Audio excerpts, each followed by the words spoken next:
ಒಂದು ಚಾಕಚಕ್ಯತೆ ಮತ್ತೆ ಅವರ ಹೆಜ್ಜೆ ಗುರುತು ಇರುತ್ತೆ ನಮ್ಮ ಇಲಾಖೆನಲ್ಲಿ. ಅಂತವ್ರದ್ದು ಒಂದು ಟೀಮ್ ಫಾರ್ಮೇಶನ್ ಮಾಡ್ಕೊಂಡ್ಬಿಡ್ತಾರೆ. ಈಗ ಲೈಕ್ ನಮ್ಮ ಗೌರಿ ಲಂಕೇಶ್ ಕೇಸ್ನಲ್ಲಿ ಎಷ್ಟು ಜನ ಇದ್ರು ಹಾಗೆ ಸುಮಾರು 15-20 ಜನರ ಮೇಲೆ ಒಂದು ತಂಡ ಕಟ್ಕೊಂಡ್ಬಿಡ್ತಾರೆ ನಾಳೆ ಒಳಗಡೆ. ಈಗ ಹೋಗಿ FIR ನನ್ನ ಪ್ರಕಾರ 154 CRPC ಸೆಕ್ಷನ್ ಪ್ರಕಾರ ಇದಾಗಿರ್ಬೇಕು, FIR ಆಗಿರ್ಬೇಕು. ಇದಾದ್ಮೇಲಿಂದ executive magistrate like tahsildar, AC, DC ಅಥವಾ ಮ್ಯಾಜಿಸ್ಟ್ರೇಟ್ಗೆ ರಿಕ್ವಿಷನ್ ಕೊಟ್ಟು ಎಕ್ಸಿಮೇಷನ್ ಅದಕ್ಕೆ ಪರ್ಮಿಷನ್ ತಗೊಳ್ಬೇಕಾಗುತ್ತೆ. ಎಕ್ಸಿಮೇಷನ್ ಮೀನ್ಸ್ ಹೊರಕ್ಕೆ ತೆಗೆಯೋದಕ್ಕೆ. ಅದು lawful removal of the body from its place of burial ಅಂತ. ಒಂದು ಮನುಷ್ಯ ದೇಹವನ್ನು ಒಬ್ರು ಊತ ಮೇಲೆ ಅದನ್ನ ಪುನಃ ತೆಗೀಲಿಕ್ಕೆ ಯಾವ ಸಾಮಾನ್ಯ ಪ್ರಜೆಗಳು ಯಾರಿಗೂ ಅಧಿಕಾರ ಇಲ್ಲ.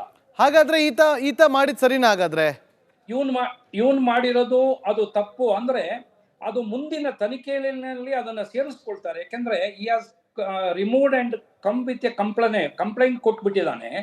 ಜೊತೆಗೆ ಜಡ್ಜ್ ಮುಂದೆ, ಮ್ಯಾಜಿಸ್ಟ್ರೇಟ್ ಮುಂದೆ 164 CRPC ಸ್ಟೇಟ್ಮೆಂಟ್ ಕೊಟ್ಬಿಟ್ಟಿದ್ದಾನೆ.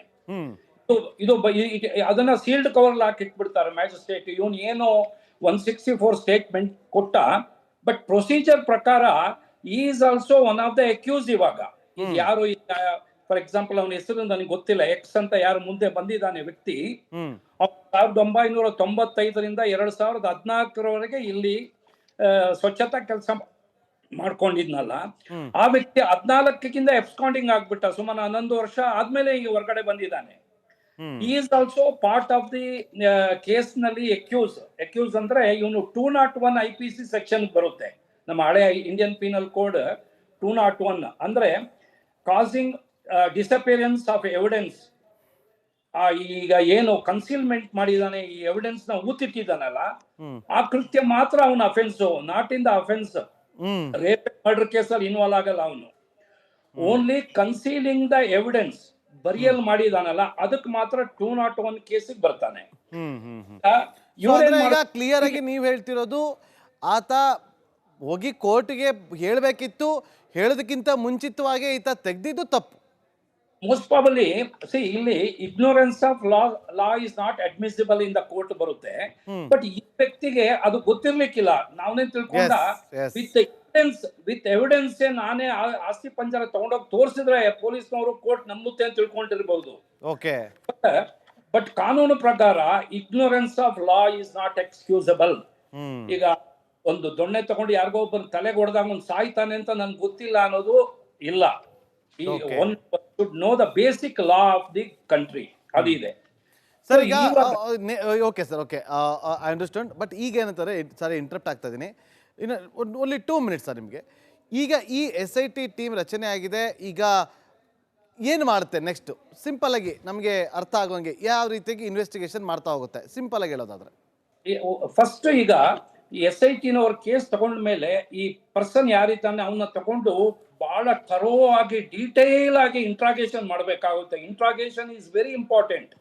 ಇದರಲ್ಲಿ ಮೇನ್ ಆಗಿ SIT-ನವರು ಒಂದು ಪ್ರೀಕನ್ಸೀವ್ಡ್ ಥಿಯರಿ ಇಟ್ಕೊಳ್ಬಾರ್ದು. ಪ್ರೀಕನ್ಸೀವ್ಡ್ ಥಿಯರಿ ಅಂದ್ರೆ ಪೂರ್ವಗ್ರಹ ಪೀಡಿತ ಭ್ರಮೆಯಲ್ಲಿ. ಈಗ ಫಾರ್ ಎಕ್ಸಾಂಪಲ್, ಈಗ ಒಂದು 15-20 ದಿವಸದಿಂದ ಎಲ್ಲಾ ಮೀಡಿಯಾದಲ್ಲಿ ಇದ್ರ ಬಗ್ಗೆ ಸಾಕಷ್ಟು ಊಹಾಪೋಹಗಳು ಬರ್ತಾ ಇದೆ. ಇದೆಲ್ಲನ ಇನ್ವೆಸ್ಟಿಗೇಟಿಂಗ್ ಆಫೀಸರ್ ತೆಗೆದಿಟ್ಬಿಡ್ಬೇಕು. ಬ್ಲಾಂಕ್ ಫ್ರೆಶ್ ಮೈಂಡ್ ಅಲ್ಲಿ ಹೋಗಿ ಹೊಸದಾಗಿ ಅವನ ಕ್ವಶನ್ ಮಾಡಿ ಅವನು ಸ್ಟೇಟ್ಮೆಂಟ್ ಮಾಡ್ಕೋಬೇಕು. ನಂತರ ಅವನು ಹೇಳ್ತಾನೆ 27 ಎವಿಡೆನ್ಸ್ ಆಕ್ಟ್ ಅಂತ ಇದೆ, ಸೆಕ್ಷನ್ 27 ಎವಿಡೆನ್ಸ್ ಆಕ್ಟ್ ಪ್ರಕಾರ ಅವನು ಹೇಳ್ತಾನೆ, ಈ ಬಾಡಿನ ನನ್ನ ಕರ್ಕೊಂಡು ಹೋಗಿದ್ರೆ ಅವನ್ನ ಕರ್ಕೊಂಡು ಅವನಿಗೆ ಹ್ಯಾಂಡ್ ಕಫ್ ಹಾಕಿ ಲೀಡಿಂಗ್ ಚೈನ್ ಅಲ್ಲಿ ಅವನ ಮುಂದೆ ಬಿಟ್ಕೋಬೇಕು, ಪೊಲೀಸ್ನವ್ರು ಹಿಂದಿರ್ಬೇಕು, ಅವನು ಈ ಸ್ಥಳಕ್ಕೆ ಕರ್ಕೊಂಡು ಹೋಗ್ತಾನೆ. That is very important. It is admissible in the court. Only recovery of the ಕೃತ್ಯದಲ್ಲಿ ರಿಕವರಿ ಇದೆಯಲ್ಲ, that place A very important role. ಇವಾಗ ಅದನ್ನ ಸ್ಥಳ ಪೊಲೀಸ್ನವ್ರಿಗೆ ಗೊತ್ತಿಲ್ಲ. ಇವಾಗ ಇವನ್ ಕರ್ಕೊಂಡೋಗಿ ಈ ಲೀಡ್ಸ್ ಟು ದ ಪಾಯಿಂಟ್ ಕರ್ಕೊಂಡು ಹೋಗಿ ತೋರಿಸ್ತಾನೆ. ಕೈಯಲ್ಲಿ ತೋರಿಸೋದನ್ನ ವಿಡಿಯೋಗ್ರಾಫ್ ಮಾಡ್ಬೇಕಾಗುತ್ತೆ ಎಲ್ಲ. ಅವನ್ನ ಜೀಪಲ್ಲಿ ಕರ್ಕೊಂಡು ಹೋಗೋದು ಎಲ್ಲ ತಗೊಂಡು, ಜೊತೆಯಲ್ಲಿ ಮ್ಯಾಜಿಸ್ಟ್ರೇಟ್ ಇರ್ತಾರೆ, ಡಾಕ್ಟರ್ಸ್ ಇರ್ತಾರೆ, FSL ಟೀಮ್ ಇರ್ತಾರೆ. Doctors also very important. Government doctors ಹೆಚ್ಚು, ಮಿನಿಮಮ್ 2ಕ್ಕಿಂತ ಹೆಚ್ಚು ಡಾಕ್ಟರ್ಸ್ ಇರಬೇಕು who are expert in post mortem. ಆ ಡಾಕ್ಟರ್ಸ್ ಬೇಕಾಗುತ್ತೆ. ಇವ್ನು ಕರ್ಕೊಂಡು ಹೋಗಿರೋ ಸ್ಥಳ ತೋರಿಸುವಾಗ ಗುಂಡಿ ತೆಗಿತಾರೆ, ಬಹಳ ಕೇರ್ಫುಲ್ ಆಗಿ, ವೆರಿ ಸೆನ್ಸಿಟಿವ್ ಇದು. ಎಷ್ಟೋ ವರ್ಷ ಆಗ್ಬಿಟ್ಟಿದೆ. ಅವನು ಎಕ್ಸಾಕ್ಟ್ಲಿ ತೋರ್ಸೋದನ್ನ ಫಸ್ಟೇ ಕಾರ್ಡನ್ ಮಾಡ್ಬೇಕಾಗುತ್ತೆ, ಟೇಪ್ ಹಾಕಿ ಅಲ್ಲಿ ಪೊಲೀಸವ್ರನ್ನ ಹಾಕಿ ಡೇ ಅಂಡ್ ನೈಟ್ ಕಾಯ್ಬೇಕಾಗುತ್ತೆ. ಇವಾಗ ಒಂದ್ ಸಮಯ ಎಕ್ಸಿಮೇಷನ್ ಅಂದ್ರೆ ದೇಹ ತೆಗೆಯೋದು ನಾಳೆನೆ ಆಗ್ಲಿಕ್ಕಿಲ್ಲ, ಒಂದ್ 2-3 ದಿವಸ ಆಗ್ಬೋದು. ಯಾಕಂದ್ರೆ ಫಸ್ಟ್ ಕನ್ಫರ್ಮ್ ಮಾಡ್ಕೋಬೇಕು ಇವನು ಹೇಳೋದ್ರಲ್ಲಿ ಎಷ್ಟು ಸತ್ಯತೆ ಇದೆ ಅಂತ ಇನ್ವೆಸ್ಟಿಗೇಟಿಂಗ್ ಆಫೀಸರ್ ಗೊತ್ತಾಗ್ಬೇಕಲ್ಲ. ಆಮೇಲೆ ಇವನ್ನ ಹಿನ್ನೆಲೆ, ಇವನ್ ಯಾರು, ಇವನ್ ಹೇಗೆ ಇಲ್ಲಿಗೆ ಬಂದ, ಇವನ್ ಇಲ್ಲಿ ಕೆಲಸ ಮಾಡ್ತಾ ಇದ್ನಾ, ಏನಾದ್ರು ಅಪಾಯಿಂಟ್ಮೆಂಟ್ ಆರ್ಡರ್ ಇತ್ತಾ, ಸಂಬಳ ಕೊಟ್ಟಿರೋದು ಇವನಿಗೆ ಏನಾದ್ರು, ಆ ಕನೆಕ್ಟ್ ಬಹಳ ಇಂಪಾರ್ಟೆಂಟ್. ಇವನಿಗೆ ಇಲ್ಲಿ ಕೆಲಸಗಾರ ಅನ್ನೋದು ಪ್ರೂವ್ ಮಾಡ್ಬೇಕಾಗುತ್ತೆ ನಾಳೆ ಕೋರ್ಟ್ ಅಲ್ಲಿ ನಾವು. ಓಕೆ ಸರ್, ಈಗ ನೆಕ್ಸ್ಟ್ ಕೊನೆಯದಾಗಿ, ಈಗ ಆತನಿಂದ ನೀವು ಹೇಳಿದ್ರಿ ತರೋ ಆತನಿಂದ ಇಂಟ್ರಾಗೇಷನ್ ಮಾಡಬೇಕು ಅಂತೇಳಿ, ಓಕೆ ಎಲ್ಲವೂ ಕೂಡ ಆಗುತ್ತೆ. ಆತ ಜಾಗ ಕೂಡ ಕರ್ಕೊಂಡು ಹೋಗ್ತಾನೆ, ಅಲ್ಲಿ ಬುರುಡೆ ಕೂಡ ಏನೋ ಒಂದು ಅಸ್ಥಿಪಂಜರ ಸಿಗುತ್ತೆ ಅಂತ ಇಟ್ಕೊಳ್ಳಿ. ಸಿಕ್ಕಾದ್ಮೇಲೆ ಏನು ಮಾಡ್ತಾರೆ? ಒಂದು ವೇಳೆ ಆ ಜಾಗದಲ್ಲಿ ಆತ ತೋರಿಸಿದ ಜಾಗದಲ್ಲಿ ಸಿಗಲಿಲ್ಲ ಅಂದಾಗ ಏನಾಗುತ್ತೆ? ಕ್ವಿಕ್ ಆಗಿ ಪ್ಲೀಸ್ ಸರ್. ಇಲ್ಲ, ನನ್ನ ಪ್ರಕಾರ ನೋಡಿ, ಇಲ್ಲಿ ಪ್ರೈಮಾ ಫೇಸಿಯಾ ಈಗ ಮೇಲ್ನೋಟಕ್ಕೆ ನನಗೆ ಕಾಣ್ತಾ ಇದೆ ಏನೋ ಒಂದು ಇಲ್ಲೊಂದು ಘಟನೆ ನಡೆದಿದೆ ಅಂತ ಅನ್ಸುತ್ತೆ. ಯಾಕಂದ್ರೆ ಆಲ್ರೆಡಿ ಬಹಳಷ್ಟು ಹೆಣ್ಮಕ್ಳು ಮಿಸ್ಸಿಂಗ್ ಆಗಿದ್ದಾರೆ. ಸೌಜನ್ಯ ಕೇಸ್ ಇದಾಗಿದೆ, ಅನನ್ಯ ಭಟ್ಟದ ಬಾಡಿನೇ ಸಿಕ್ಕಿಲ್ಲ. ನೋಡಿ, Mangalore police one of the best police ಇದ್ರು. ನಾವು ಸೇರುವಾಗ ಬೆಸ್ಟ್ ತನಿಖಾಧಿಕಾರಿಗಳು ಎಲ್ಲಿದ್ರು ಅಂದ್ರೆ ಕರ್ನಾಟಕದಲ್ಲಿ ಮಂಗಳೂರಿನಲ್ಲಿ ಇದ್ರು. ಬಟ್ ಈಗ ಅನನ್ಯ ಭಟ್ ಕೇಸು ಫೇಲ್ಯೂರ್ ಆಗಿದ್ದು ನೋಡಿದ್ರೆ, shame on the part of the Mangalore police. It is a insult to the police department. ಒಂದು ಮೆಡಿಕಲ್ ಸ್ಟೂಡೆಂಟ್ ಮಿಸ್ಸಿಂಗ್ ಆಗಿರೋ ಕೇಸು ಪತ್ತೆ ಆಗಿಲ್ಲ ಅಂದ್ರೆ shame on the part of the police. Yes, ಅದು ಆ ವಿಚಾರವಾಗಿ ಈಗ ಮಾತಾಡೋದ ಸರ್. ಈಗ ಅದು ನಮಗೀಗ ಇರುವಂಥದ್ದೇ, ಒಂದು ವೇಳೆ ಅಸ್ಥಿಪಂಜರ ಸಿಗುತ್ತೋ ಇಲ್ವೋ, ಸಿಕ್ಕಾದ್ಮೇಲೆ ಏನಾಗುತ್ತೆ, ಸಿಗದೆ ಇದ್ರೆ ಏನಾಗುತ್ತೆ ಅನ್ನೋದೇ ತೀವ್ರ ಕುತೂಹಲ ಇದ್ದಿತ್ತು. ಅಂದ್ರೆ ಎರಡಿದೆ, ಇನ್ನು 50-50% ಸಿಗಬಹುದು, ಸಿಗದೆ ಇರಬಹುದು, ಎರಡೂ ಆಗೋ ಚಾನ್ಸಸ್ ಇದೆ.